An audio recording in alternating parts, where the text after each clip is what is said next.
இடமலம் entertainment நேயர்களுக்கு வணக்கம். இன்னைக்கு நம்ம எதை பற்றி பார்க்க போகிறோம்னா சிஎஸ்கேவின் பரிதாப நிலையை பற்றி தான். கடந்த 5 மேட்ச்சில் 4 மேட்ச் தோத்துட்டாங்க. எம்ஐ கூட மட்டும் ஜெயிச்சிருக்காங்க.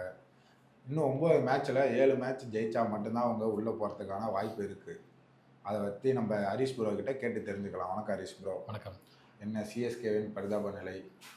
சிஎஸ்கேவின் பரிதாப நிலை அப்படின்னு சொன்னோம்னா, டாப் ஆர்டர்லேருந்து மிடில் ஆர்டர்லேருந்து பவுலிங் லைனப் வரைக்கும் எல்லாமே பரிதாபமாக தான் இருக்குது, ஃபீல்டிங் உட்பட.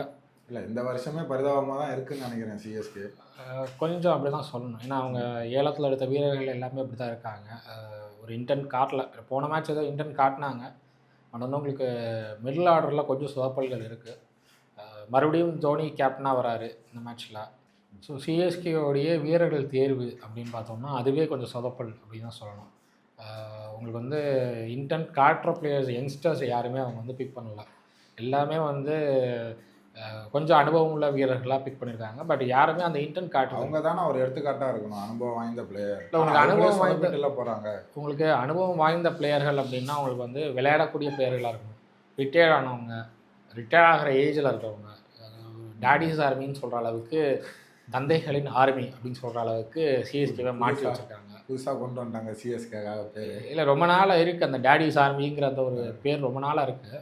2023 கோப்பை வாங்கினப்போ அந்த டாடிஸ் ஆர்மி கொண்டாடினாங்க. பட் இப்போ என்னென்னா அந்த ஆர்மியோடைய லெகசியே வந்து கம்ப்ளீட்டாக ஒன்றும் இல்லாமல் பண்ணுறாங்களோ அப்படின்னு தோணுது. ஏன்னா அவங்களுக்கு வந்து கீப்பிங்கில் எம்எஸ் தோனி இருக்கார். அவர் வந்து மிடில் ஆர்டரில் 10 பால் சந்திச்சாலும் அந்த 10 பாலில் 30 ரன் கூட சேர்த்து கொடுத்துட்ற ஒரு இடத்துல இருக்கார். ஸோ அவருடைய இன்டென்ட் எல்லாருக்கும் தெரியுது, அவர் பண்ணுறாரு அப்படின்னு தெரியுது. டாப் ஆர்டர் போன மேட்ச்சில் செட் ஆகிருக்காங்க. எனக்கு தெரிஞ்சு இதே டாப் ஆர்டர் அப்படியே கன்னியூ வரதுக்கு தான் பாசிபிலிட்டி இருக்குது. 3வது இடத்துல யாரை கொண்டு வர போகிறாங்க அப்படிங்கிறது நம்ம வெயிட் பண்ணி தான் பார்க்கணும். ஒருவேளை வந்து மறுபடியும் தீபக் கூடாவை கொண்டு வந்தாங்க அப்படின்னா அவர் எந்த அளவுக்கு ஹெல்ப் பண்ணுவார் டீமுக்கு அப்படிங்கிறது பார்க்கணும். ஏன்னா போன 2 வருஷமாக எந்த போட்டிகளையும் பெரிய அளவில் தீபக் கூட அடித்து நான் பார்த்ததே கிடையாது. அவர் எதுக்கு பிக் பண்ணியிருக்காங்கன்னு இப்போ வரைக்கும் தெரியல. ஸோ அதனால் தீபக் கூட அவர் வந்து அவருடைய இன்டென்ட்டை காட்டுவாரா, இந்த மேட்ச்சில் அவர் வந்து ஹெல்ப் பண்ணுவார் சிஎஸ்கேக்கு அப்படின்னு தெரியல. தூபே வந்த வேகத்தில் 6 அடிக்கிற இன்டென்ட் காட்டுறாரு. ஆர்ச்சாமி இல்லை, தூபே வந்து நம்ம என்னைக்கு ஆரிச்சாமின்னு அவரை சொன்னாங்களோ அன்னையிலேருந்து அவர் 6 அடிக்கிறது குறைச்சிட்டார். இன்னும் சொல்ல போனோம்னா சிஎஸ்கேக்கு இந்த சீசனில் அதிக 6 அடித்த பிளேயர்கள் பட்டியலில் எம்எஸ் தோனி தான் டாப்பில் இருக்கார். அந்த நம்ம ஆரிச்சாமி இல்லையா, அவர் கடைசி இடத்துல இருக்கார். அந்த அளவுக்கு வந்து சிவம் துபையோடைய இன்டென்ட் கம்மியாகிடுச்சுன்னு பார்க்க முடியாது. இன்னும் சொல்ல போனோன்னா விக்கெட்டை தூக்கி கொடுத்துட்டு போகிறார். பரிசா என் விக்கெட்டை எடுத்துக்கோங்க அப்படின்னு கொடுத்துட்டு போகிறாரு. கஷ்டப்படாதீங்க, நானே இருக்கேன் உங்களுக்கு. அதுதான், என்னோட விக்கெட் நீங்கள் எடுத்துக்கோங்க அப்படின்னு இவரே வாண்டடாக கொடுத்துட்டு போகிறார். அது பண்ணக்கூடாது அப்படின்னு தான் நான் சொல்லுவேன். உங்களுக்கு வந்து இன்டென்ட், நீங்கள் ஆடுற இன்டென்ட்டோடு இருக்கீங்க அப்படின்னா ஷார்ட்டை வந்து நீங்கள் கரெக்டாக பிக் பண்ணணும். இல்லை அப்படின்னா என்னால் அடிக்க முடியல அப்படின்னா விக்கெட் கொடுத்துட்டு போயிடணும். நின்றுட்டு பால்ஸை வேஸ்ட் பண்ணிட்டு இருந்தீங்கன்னா இருக்கிறதே 120 பால்.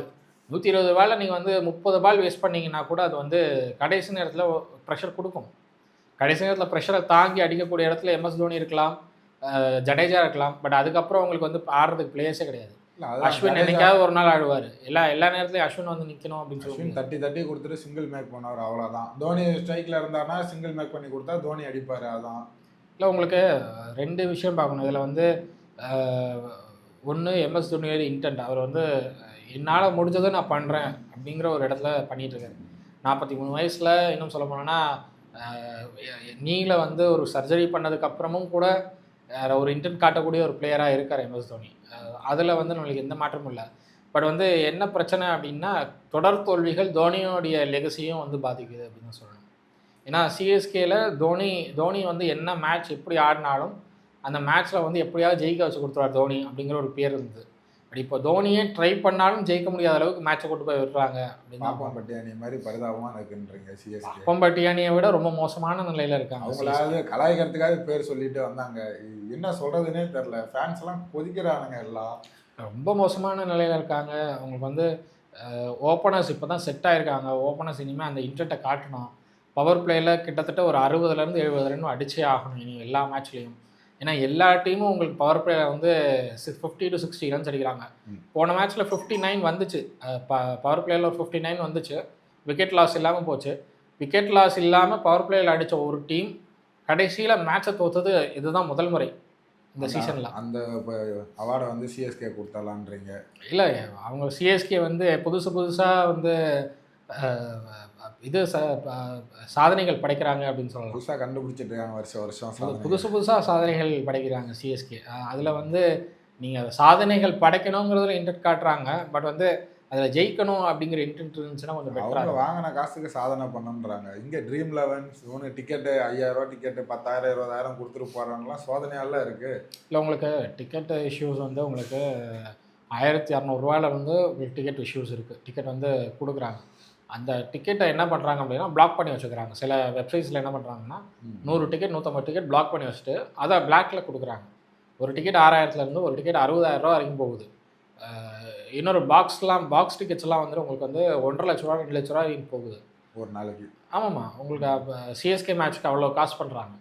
ஸோ இதை வந்து சென்னை சூப்பர் கிங்ஸ் மேனேஜ்மெண்ட்டோ இல்லை ஐபிஎல் மேனேஜ்மெண்ட்டோ கவனிச்சா கொஞ்சம் பெட்டராக இருக்கும் அப்படின்னு சொல்லி. ஏன்னா நிறைய பேர் இந்த பிளாக் டிக்கெட்ஸில் வந்து காசு பண்ணுற நிறைய பேர் இருக்காங்க. நீங்கள் யோசிச்சு தெரியாமலா இருக்கும் உங்களுக்கு 60,000 டிக்கெட்டு 1,00,000 டிக்கெட் இல்லை, தெரியுது, அவங்களுக்கு தெரிஞ்சுதான் நடக்குது அப்படின்னா சிஎஸ்கே மேனேஜ்மெண்ட் மேலே ஒரு அதிருப்தி ஏற்பட்டு. இப்போ இருக்க சூழ்நிலையில் எல்லாமே காசு எல்லாமே பிஸ்னஸாக தான் பார்க்குறாங்கன்னு நான் நினைக்கிறேன். எல்லாம் பிஸ்னஸ் தான் இன்றைக்கி. பட் ஸ்டில் உங்களுக்கு வந்து உங்களுக்காக வராங்க ரசிகர்கள், உங்களை பார்க்குறதுக்காக வராங்க. இன்னும் சொல்லணும்னா எம்எஸ் தோனியை வந்து பார்க்குறதுக்காக ஸ்டேடியத்துக்கு வராங்க சேப்பாக்கு. அப்படி இருக்கிறப்போ தோனியோட லிகசியை வந்து அது பாதிக்காமல் இருக்கணும், சிஎஸ்கேயோட லெகசியை பாதிக்காமல் இருக்கணும். நீங்கள் ரெண்டுமே பாதிக்கிற மாதிரியான வேலைகள்லாம் நடந்துகிட்ருக்கு. ஸோ அதெல்லாம் வந்து மேனேஜ்மெண்ட் பார்க்கணும் அப்படிங்கிறதா ரசிகர்கள் எல்லோரும் வைக்கிற கோரிக்கை. ரெண்டாவது, இன்றைக்கி டீமோடைய நிலை வந்து ரொம்பவே மோசமாக இருக்குது, அதை மாற்றணும் அப்படிங்கிற ஒரு இடத்துல எல்லோரும் இருக்காங்க. எல்லோரும் எக்ஸ்பெக்ட் பண்ணது ருத்ராஜ் வந்து ஓப்பனிங் வந்தே ஆகணும்னு எக்ஸ்பெக்ட் பண்ணாங்க. பட் ருத்ராஜ் வந்து மற்ற எந்த கேம்லேயும் ஆட போகிறது இல்லை அப்படிங்கிற ஒரு சுச்சுவேஷன் ஆகிடுச்சு. அவருக்கு வந்து எல்போவில் ஒரு ஃப்ராக்சர் ஆகிருக்கு கையில். ஸோ அதனால் வந்து எந்த மேட்சும் இதுக்கு மேலே அவரால் விளையாட முடியாது. சாம் கரனை கொண்டு வந்தால் கொஞ்சம் பெட்டராக இருக்கும் அப்படின்னு தான் நான் வந்து அதாவது இன்னும் இந்த கடந்த இன்னையோட சேர்த்து 9 மேட்ச்சில் 7 மேட்ச் ஜெயிக்கணும். ஆமாம், உங்களுக்கு வந்து இன்டென்ட் காட்டணும் அப்படின்னாலும் உங்களுக்கு வந்து ஒரு ஆல்ரவுண்டர் தேவைப்படுது, கூடுதலாக ஒரு ஆல்ரவுண்டர் தேவைப்படுது. சிவம் துபே மட்டுமே வச்சு நீங்கள் வந்து ஜெயிச்சிட முடியாது. தோனி இருந்தாருன்னா ஏதாவது கொஞ்சம் ஆடி கொடுப்பாரு. இல்லை, உங்களுக்கு மொயின் அலி மாதிரி ஒரு ஆல்ரவுண்டர் தேவை கண்டிப்பாக. மொயின் அலி மாதிரியோ இல்லை சுரேஷ் ரெய்னா மாதிரி ஒரு இன்டென்ட் காட்டுற ஒரு பேட்ஸ்மேன் தேவை. அப்படி இன்டென்ட் காட்டுற பேட்ஸ்மேனாக தீபக் கூட இருப்பார் எனக்கு தோணல. தீபக் கூட வந்து லாஸ்ட் 2 சீசன்ஸாக ஒன்றுமே பண்ணல. 149 ரன் 150 ரன் தான் ஒரு சீசனில் அடித்தார். அதுக்கு போன சீசனில் 78 ரன் என்னமோ தான் அடிச்சிருக்காரு. அவ்வளோதான் வந்து தீபக் கூடாவுடைய இதுன்னு சொல்லலாம். அவர் கேம் ஆடுற விதம் அப்படின்னு சொல்லலாம். அதை தாண்டி வந்து உங்களுக்கு வேறு பிளேயர்ஸும் கிடையாது. ஸோ அப்போ அந்த இடத்துல சாம் கரனை கொண்டு வரது ரொம்பவே நல்ல விஷயம். நீங்கள் வந்து 2 வெளிநாட்டு பவுலர்ஸோடு போகிறதுக்கு ஒரு வெளிநாட்டு பவுலரோட போகிறதும் இன்னொரு ஆல்ரவுண்டர் ஒன்று பிக் பண்ணிக்கிறதும் 2 வெளிநாட்டு பேட்ஸ்மேன்ஸ் பிக் பண்ணிக்கிறதும் நல்லது. உங்களுக்கு 4 பிளேயர்ஸுங்கிறப்போ ஒரு பவுலர் ஒரு ஆல்ரவுண்டர் 2 பேட்ஸ்மேன்ஸும் பிக் பண்ணிங்கன்னா ஆல்ரவுண்டர் வந்து உங்களுக்கு பேட்டிங்லேயும் உங்களுக்கு ஹெல்ப் பண்ணுவார், பவுலிங்லேயும் ஹெல்ப் பண்ணுறதுக்கான பாசிபிலிட்டிஸ் இருக்குது. நான் 2 பவுலரோட தான் போவேன், 2 பேட்ஸ்மேனோட தான் போவேன், ரெண்டுமே ஈக்குவலாக வச்சுக்கோங்க அப்படின்னு சொன்னீங்கன்னா அது ஒர்க் அவுட் ஆகாது. அவங்க வந்து சும்மா நாங்கள் ஏதோ விளாட்றோம், எங்களுக்கு பேமெண்ட் வந்துருச்சு, நாங்கள் ஐபிஎல் இந்த 3 மாதம் 4 மாதம் நாங்கள் ஜாலியாக விளாண்டுட்டு போகிறோம், நீங்கள் எதாவது அடிச்சுக்கோங்கடா அப்படின்ற மாதிரி இப்போ ஐபிஎல் நடந்துட்டு இருக்கு. இல்லை, உங்களுக்கு அப்படி போயிடுச்சு அப்படின்னா தோனியோட லீகசி போயிடும். இல்லை அப்படிதான் ப்ரோ இருக்கு. சிஎஸ்கேவோட லெகசி போயிடும். அதுதான் வந்து எல்லாரும் சொல்கிறது. இப்போ ருத்ராஜ் கெய்க்வாட் வந்து தோனியோட லீகசியும் சிஎஸ்கேவோட லெகசியும் வந்து கம்ப்ளீட்டாக ஒன்றும் இல்லாமல் பண்ணுறாரு அப்படிங்கிற குற்றச்சாட்டு வந்துச்சு. அந்த குற்றச்சாட்டு வந்ததுனால தான் அவரை கேப்டன்சிலேருந்து மாற்றணும்னு போன மேட்ச் முடிஞ்சதுக்கப்புறமே நிறைய கருத்துக்கள் இருந்தது. ரெண்டாவது, எல்லாரும் அவரை வந்து டாப் ஆர்டரில் ஆட சொல்லும்போது நான் டவுன் 3ல் தான் ஆடுவேன் அப்படிங்கிறார் அவர். இது அவரோட முடிவுங்கிறாங்க கோச். ஸோ அப்படிங்கிறப்போ அவரோட முடிவை அவரை மாற்றிக்கலை அப்படின்னா அவரை கேப்டன்சிலேருந்து தூக்குங்க, வேறு யாராவது கேப்டனாக போடுங்க அப்படிங்கிற கருத்து ரொம்பவே வலுவாக இருந்தது. அப்போ தான் வந்து என்னால் முடியல, தோனி கேப்டனாக இருப்பாருன்னு சொல்லி ருத்ராஜ் அறிவிச்சிருக்காரு. இதில் வந்து உண்மையிலேயே ருத்ராஜுக்கு வந்து கையில் அடிபட்டிருக்கா இல்லை வந்து ப்ரெஷர்னால் தோனியை வந்து கேப்டன் ஆக்கியிருக்காங்களா அப்படிங்கிறது தெரியல. பட் ஒரு நல்ல மூவ் என்னென்னா தோனி கேப்டன் ஆகிருக்கார். இல்லை நார்மலாக இப்போ ருத்ராஜோ இல்லை ஜடேஜாவோ சாம் கரன் யார் கேப்டனாக இருந்தாலுமே தோனி சொல்கிறது தானே கேட்பாங்க. அப்புறம் இல்லை திருப்பி கேப்டன்ற பொறுப்பு வந்து தோனி கிடையாது. உங்களுக்கு வந்து லாஸ்ட் மேட்ச் பார்த்தீங்கன்னா செகண்ட் ஓவர்லேயே வந்து ஃபீல்டிங்கில் செட் பண்ணுறதுல வந்து ருத்ராஜ் சொதப்பியிருக்கார். தோனி சொல்கிறாரு, நீங்கள் வந்து அந்த எண்டில் ஒரு ஃபீல்டர் வைக்கிறதுக்கு இந்த எண்டில் வைங்க அப்படிங்கிறாரு. ருத்ராஜ் அதை கேட்க மாட்டேங்கிறார். அந்த அந்த ஃபுட்டேஜ் அப்படியே இன்றைக்கும் இப்போ கூட சோஷியல் மீடியாவில் வைரல் ஆகிட்டு இருக்கு அந்த ஃபுட்டேஜ். அவங்க டீமுக்குள்ளேயே பாலிடிக்ஸ் நடந்துட்டு இருக்குன்றீங்க. இல்லை உங்களுக்கு கேப்டன் நான் எடுக்கிற முடிவு தான் ஃபைனலுங்கிற ஒரு இடத்துக்கு ருத்ராஜ் போயிட்டார். ஸோ அப்படி இருக்கிறப்போ ருத்ராஜ் அவருடைய முடிவு எடுத்துக்கிட்டும் அப்படிங்கிற ஒரு இடத்துக்கும் தோனி நகர்ந்துட்டாருன்னு தான் பார்க்குறேன் நான். அதனால் அதில் தலையிட தோனி பெரிய அளவில் விரும்பலை. அப்படிங்கிறப்போ தோல்விக்கான முழு காரணத்தையும் ருத்ராஜ் ஏற்றுக்கிட்டு தான் ஆகணும். அது வந்து அடுத்தவங்க மேலே அதோடைய தாக்கத்தை தூக்கி போடுறதுனாலலாம் ஒன்றும் ஆக போகிறது இல்லை. ஸோ அதனால் ருத்ராஜ் செஞ்ச தவிர வந்து இனிமேல் திருத்தணும் அப்படின்னு தான் நான் பார்க்குறேன். இல்லை ப்ரோ, இப்போ இந்த ருத்ராஜ் கேப்டனாக இருக்காரு, சொல்லி கேட்கல அப்படின்னா மிச்சம் இருக்க 9 பிளேயர்ஸுமே கேட்பாங்கல்ல, சரி தோனி பையா சொல்கிற மாதிரியே கேட்டுக்கலாம் அப்படின்னு. இல்லை உங்களுக்கு கேப்டன் சொல்கிறது தானே கேட்க முடியும், தோனி சொல்கிறது எப்படி கேட்பாங்க? தோனி தான் அவர் வந்து கேப்டன் என்ன சொல்கிறாரோ அதை கேட்டுக்கோங்கிற இடத்துக்கு போயிட்டார். அப்போ எனக்கு வந்து ஒரு விக்கெட் வருது, அந்த விக்கெட்டை வந்து அம்பையர் கொடுக்க மாட்டேங்கிறாரு, அப்பீல் போகணும் அப்படின்னு தோனிகிட்ட கேட்குறாங்க. தோனி ருத்ராஜை கை காமிக்கிறாரு, அங்கே கேளுங்க அப்படிங்கிறாரு. ஸோ ஆட்டோமேட்டிக்காக வந்து இவர் டெசிஷன் எடுக்கிற இடத்துல நான் இல்லை அப்படிங்கிறது இவரே முடிவு பண்ணிட்டார். தோனியே முடிவு பண்ணிட்டார். ஆமாம், இவரே முடிவு பண்ணிட்டார். கேப்டன் சேர்த்து கொடுத்தீங்களா, நீங்களே பார்த்துக்கோங்க அப்படின்னு. அவர் கேப்டனாக ருத்ராஜ் எடுத்துக்கிட்டோம், ருத்ராஜ் டெசிஷன் எடுத்துக்கிட்டோம் அப்படிங்கிற இடத்துக்கு நடந்துட்டார். ருத்ராஜ் தெளிவான டெசிஷன் எடுக்கணும். ஏன்னா உங்களுக்கு ரிவ்யூலேயே 2 ரிவ்யூவும் போயிருக்கு போன மேட்ச்சில். கம்ப்ளீட்டாக 2 ரிவ்யூவும் ஒன்றுலாம் போயிடுச்சு. ஸோ அப்படி இருக்கிறப்போ நீங்கள் தெளிவாக எந்த ரிவ்யூ எடுக்கணும், எப்போ எடுக்கணும், எது விக்கெட் வரும், எது விக்கெட் வராதுங்கிறது தெரிஞ்சுக்கிட்டு பண்ணணும். அதில் தோனி வந்து ஸ்பெஷலிஸ்ட்னு சொல்லுவேன் நான். அவர் ரிவ்யூ எடுக்கிறார் அப்படின்னா அந்த ரிவ்யூவில் கண்டிப்பாக ஒரு விக்கெட் விழும் அப்படிங்கிறது கன்ஃபார்ம். விக்கெட்னா மட்டும்தானே அவர் வந்து அப்பீல் பண்ணுவார். அதுதான் தோனியோட ஸ்பெஷலே அதுதான். சும்மா ருத்ராஜ் வந்து எல்லாத்தையும் கை தூக்கிட்டு இருக்காரு. ருத்ராஜ் வந்து பவுலர் ஆர்வம் காட்டுறாரு அப்படின்னா உடனே அப்பீல் போயிடுறாரு. அது தப்பு அப்படின்னு தான் நான் பார்க்குறேன். இன்னைக்கு கேகேஆர் சிஎஸ்கே, இன்னைக்கு தோனி தான் கேப்டன்ஷிப் பண்ணுறாரு. இன்னைக்கு எப்படி மேட்ச் இருக்கும்? இன்னைக்கு சிஎஸ்கே ஜெயிக்க வாய்ப்பு இருக்கா? இன்னைக்கு நம்ம மேட்ச் வந்து சேப்பாக்கில் நடக்குது. சேப்பாக்கு வந்து ஒரு சாபக்கேடாக விட்டுருச்சு போலியோ சிஎஸ்கே. போன மேட்ச் வந்து செம்மண் போட்டாங்க, இந்த மேட்ச் என்ன மண்ணை தூக்கி போட போகிறாங்கன்னு தெரியல. அப்போ வந்து பழி வாங்குற நோக்கத்தில் வந்து விளாண்டுற சேப்பாக் இல்லை, உங்களுக்கு எல்லா டீமுக்கும் ஹோம் கிரவுண்டு சப்போர்ட்டிவாக இருக்குது, சிஎஸ்கேக்கு சப்போர்ட்டிவாக இல்லை. அது ஏன் அப்படிங்கிறது தெரியல. மேபி சேப்பாக் மேனேஜ்மெண்ட்டோட இவங்க பேசினாங்கன்னா கொஞ்சம் பெட்டராக இருக்கும் அப்படின்னு நான் எக்ஸ்பெக்ட் பண்ணுறேன். ஏன்னா எல்லா டீமுக்கும் ஹோம் கிரவுண்ட் ஹெல்ப் பண்ணும்போது சிஎஸ்கேக்கு மட்டும் ஹெல்ப் பண்ணல அப்படிங்கிறது ரொம்ப ஆச்சரியமாக இருக்குது. ஸ்டீஃபன் ஃப்ளெமிங் ரொம்ப ஓப்பனாக சொல்கிறேன், எங்களால் இந்த பிச்சை கணிக்கவே முடியலங்கிறாரு. ஹோம் கிரவுண்டோட பிச்சை கணிக்க முடியல அப்படின்னு சொல்லி டீமோட கோச் சொல்கிறது ரொம்ப ஆச்சரியமான ஒரு விஷயம். அப்போ அவர் வந்து கோச் வேலை செய்யலை.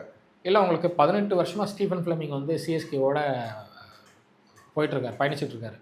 18 வருஷம் பயணிச்சுட்டு இருக்காருங்கிறப்போ சிஎஸ்கேக்கு நிறைய ஹெல்ப் பண்ணியிருக்காரு. எப்படியும் ப்ராக்டிஸ் மேட்ச்னா முன்னாடியே வந்து எடுத்துகிட்டு இருப்பாங்கல்ல.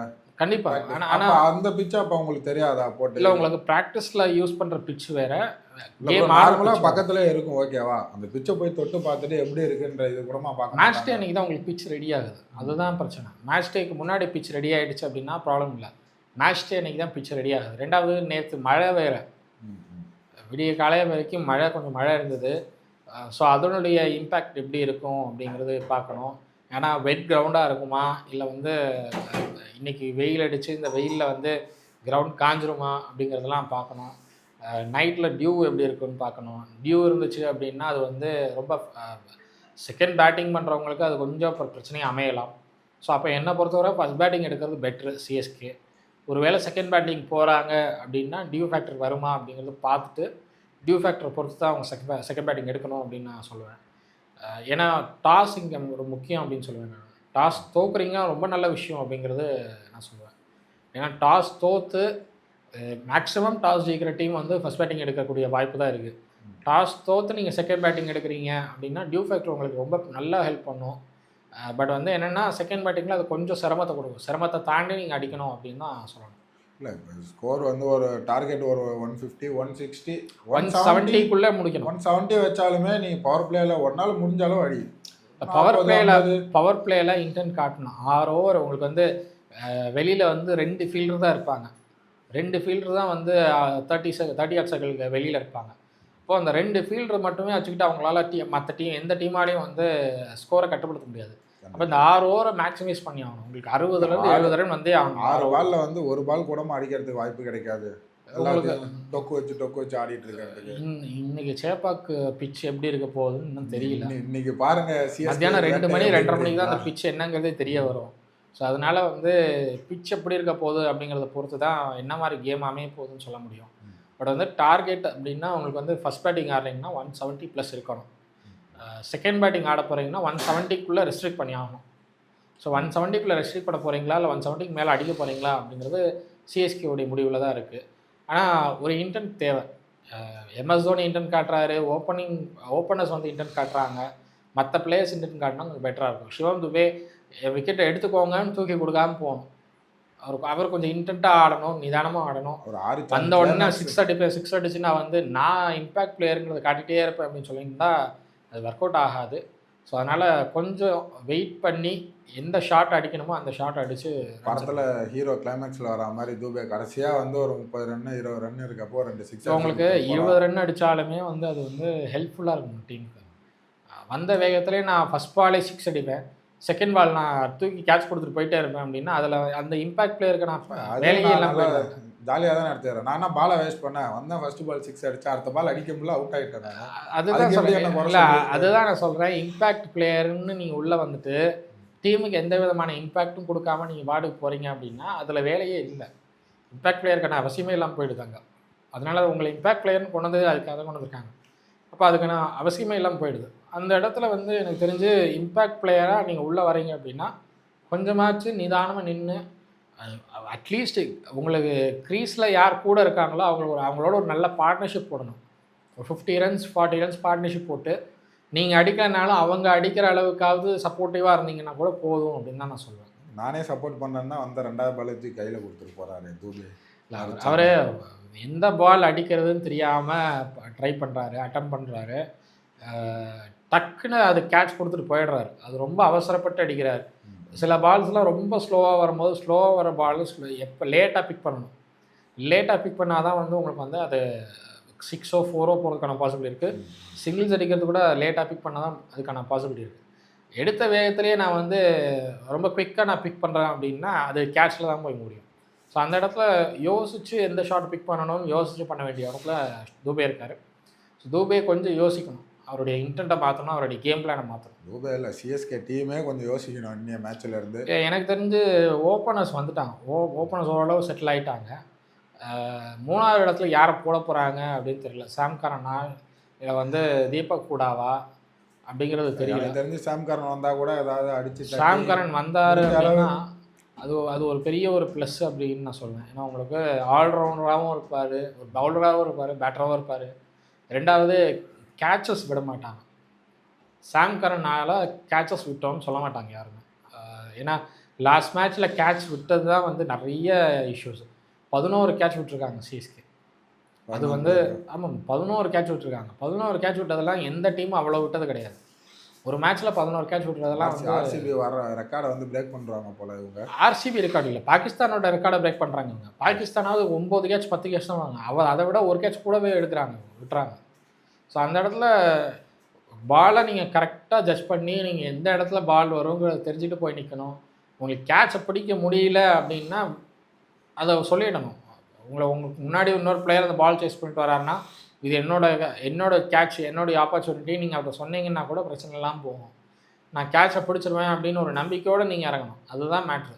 நம்பிக்கையே இல்லாமல் கேட்ச் வருது நான் இப்போ பிடிக்கிறதுக்கு ட்ரை பண்ணுறேன், நீங்கள் இன்டென்ட் இல்லாமல் போகிறது தான் பிரச்சனை. இன்டென்ட்டோடு போங்கன்னு தான் நான் சொல்லுவேன். பார்ப்போம் போகிற ஹரிஷ் போகிறோம். இன்றைக்கி பார்த்துட்டு நாளை காலையிலேயே நம்ம சிஎஸ்கே பற்றி பேசுவோம். வாழ்வா சாவான்ற மேட்ச் இன்னிலேருந்து ஆரம்பிச்சிருக்கு. தொடர்ந்து 7 மேட்ச் ஜெயிக்கணும், ஜெயிக்கிறாங்களா அப்படின்னு பார்ப்போம். ரொம்ப நன்றி ப்ரோ. நன்றி.